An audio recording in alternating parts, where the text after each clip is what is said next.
Assalamu alaikum warahmatullahi wabarakatuh. My name is Aliza Kim and I work with a lot of people who are just learning about Islam. So in this series, I am going to be coaching you on the basics of Ramadan.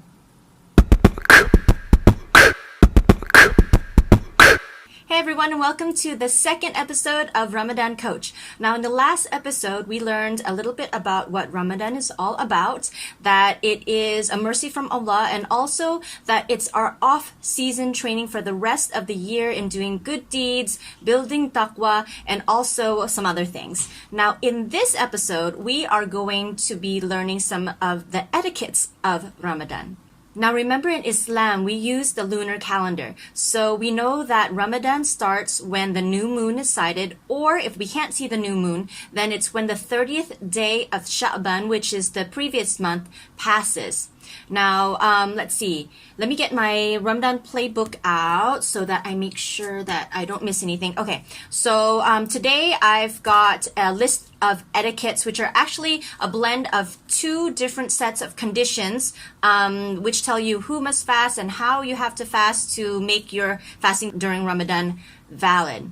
Okay, so this is going to be just a short overview for you, but if you want the separate sets of conditions, so the conditions for who has to fast and then also the conditions for how to make your fasting valid, you should actually go and consult your own ustad or ustada to get that full list, okay? So for me, it's just going to be a quick overview. Okay, so the first condition is that the person who is fasting during Ramadan has to be a Muslim. Now, why is that important? Is because if you're not a Muslim, your fasting is not counted since you don't have that ruling on you, right? However, if you're not yet a Muslim and you've already set your intention to fast this Ramadan with your Muslim friends, go ahead and do it because it's still going to be a really good experience for you. It is going to soften your heart in some way, and also there's some health benefits for you. Okay, so the second condition is that the Muslim who is fasting, has to be at the age of discernment or older. Islam usually says about 10 years old is the age of discernment. So children under 10 years old, it's not obligatory for them to pray yet. They don't have a book of accounts yet. So only when you reach about 10 years old, that's when you have to start fasting. But also all the other rulings of Islam apply to you. Okay, so number 3 is that Muslim also must be sound of mind, which means that you can't be insane. An insane person is not aware. A person who is fasting and making it an act of worship needs to be aware that they're making it an act of worship. Okay, number 4, you have to have the proper intention to fast. So before fasting, the previous night before Fajr, you actually have to set an intention that you are going to fast the next day for the sake of Allah in the obedience to Him, with the hope of gaining rewards and forgiveness from Allah. Okay, so that is number 4, having a proper intention to fast. Okay, number 5. That Muslim who is fasting also has to be able to fast, which means that you don't have any obstacles to fasting, such as, if a woman is menstruating, having postpartum bleeding, is breastfeeding or pregnant. So these are some things that could be obstacles to offering a proper fast. For other people, it could be, you could be seriously ill or very elderly, otherwise you might be traveling. These are also other obstacles to fasting. So as a side note, all the different types of conditions that I just mentioned, they actually have their own rulings. So I'm just going to look down here at my notes to make sure that I don't leave anything out because it gets a little bit technical, okay? So all those types of conditions can be divided into 2 different groups. So one group has to substitute the fasting days. So that means that if they miss a day in Ramadan, they have to substitute a fasting day outside of Ramadan.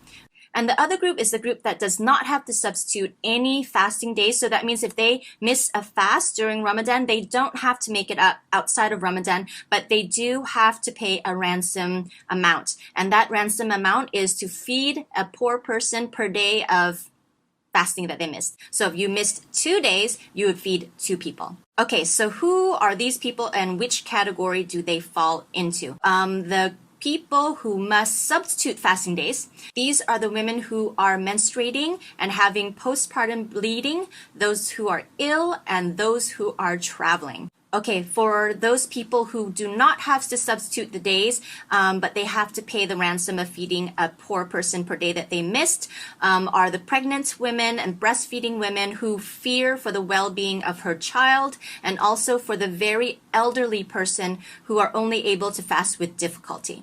Okay, so let's get to the last one. Number 6, the last etiquette or the last condition that you have to know is that you must be able to tell what time it is. To be able to tell time means that you know when to stop eating and then you know when to start eating again, okay, during the day. Okay, so that's it. So let me recap what we have learned today. Now, in this episode, I coached you on the etiquettes, or rather the conditions for fasting during Ramadan. Okay, I'm just going to read off the list to you. Number 1, the person who is fasting during Ramadan must be a Muslim. Number 2, they must be at the age of discernment. Number 3, they must be sane. Number 4, they must have the correct intention for fasting. Number 5, they must be able to fast, so there's no obstacles to fasting. And number 6, they must be able to figure out what time it is.